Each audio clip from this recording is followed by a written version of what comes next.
3 2แอคชั่นขอถามน้องหยังก่อนซื้อน้องหยังนัดน้องนัดครับน้องนัดครับขี่กระเดียนน้อยเนาะหันเบิ่งกล้องเนี่ยอืมหลังจากเลิกกันแล้วนี่มีผู้เบาไปน้องนัดมีผู้เบาไม่ไปยังโอ้ยังบ่ทันมีเลยสาวเดียนล่ะมีผู้สาวไปบ่โอ้บ่คือกันเอาไงหลังจากเลิกกันไป2 คนนี่กับท่านได้มีผู้ใหม่มีสิทธิ์สิขึ้นมาบ่มีสิทธิ์สิรีเทิร์นบ่เหรอกูนี่บ่รู้จังซี่ติตอบท่านได้เลยน้องนัดว่าท่านหูเลยพี่น้องเอาโอเคเอาขอบคุณสำหรับมื้อนี้ก็แล้วกันอีพี่นี่ก็เขาจบลงสำนี่เด้อพี่น้องเด้อเอาน้องนัดว่าท่านมีผู้เบาอันนี้ก็ว่าท่านมีผู้สาวแต่ว่า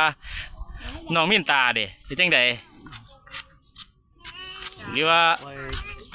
เบิ่งไว้ปล่อยไว้ก่อนโอ้ยนายเด้เนาะเอาพี่น้องจบสำนี่